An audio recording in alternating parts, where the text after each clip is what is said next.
मुश्किल में फंस गए अखिलेश यादव, रणनीति का दिखा उल्टा असर, अपने ही उठा रहे फैसले पर सवाल। राज्यसभा चुनावों में क्रॉस वोटिंग करने वाले समाजवादी पार्टी के 7 विधायकों में से 5 ऊंची जातियों के थे। इनमें से 3 ब्राह्मण व 2 ठाकुर थे। समाजवादी पार्टी के अध्यक्ष अखिलेश यादव मुश्किल में फंस गए हैं। ओबीसी, दलितों और अल्पसंख्यकों पर उनकी रणनीति का उल्टा असर हुआ है और ऊंची जातियों और पीढ़ीय वर्गों ने उन पर तीखे हमले किए हैं। हाल के राज्यसभा चुनावों में क्रॉस वोटिंग करने वाले सपा के 7 विधायकों में से 5 ऊंची जातियों के थे। इनमें से 3 ब्राह्मण व 2 ठाकुर थे। उनकी शिकायत थी कि समाजवादी पार्टी ने समावेशिता की नीति छोड़ दी है। ब्राह्मण विधायकों में से एक ने कहा, पीडीए हमारे लिए कोई जगह नहीं छोड़ता। जिस तरह से स्वामी प्रसाद मौर्य ने सनातन धर्म की आलोचना की और अखिलेश यादव ने इस मुद्दे पर चुप्पी साधी रखी, उससे साफ पता चलता है कि उन्होंने मौर्य की आलोचना को अपनी सहमति दे दी है। फैसले पर उठाया सवाल। पार्टी लाइन के खिलाफ जाकर गुरुवार को अयोध्या में राम मंदिर का दौरा करने वाले विधायकों में से एक मनोज पांडे ने कहा, अधिकांश विधायक मुख्यमंत्री के नेतृत्व वाले प्रतिनिधिमंडल के साथ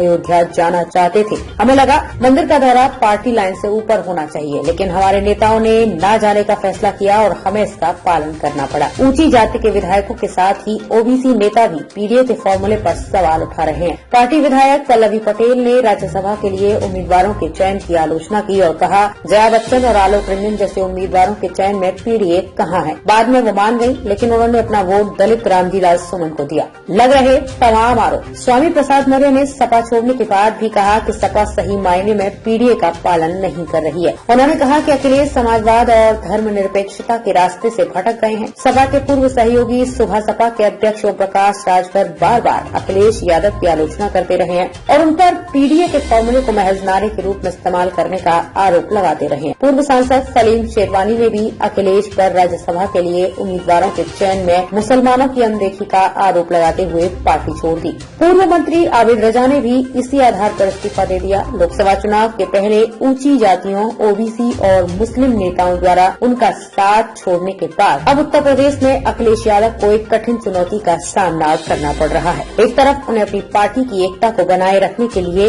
और दूसरी तरफ अपनी नीतियों के प्रति अपने मतदाताओं के विश्वास को बनाए रखने के लिए कार्य करने की जरूरत है। इसके लिए राजनीतिक कौशल की आवश्यकता है।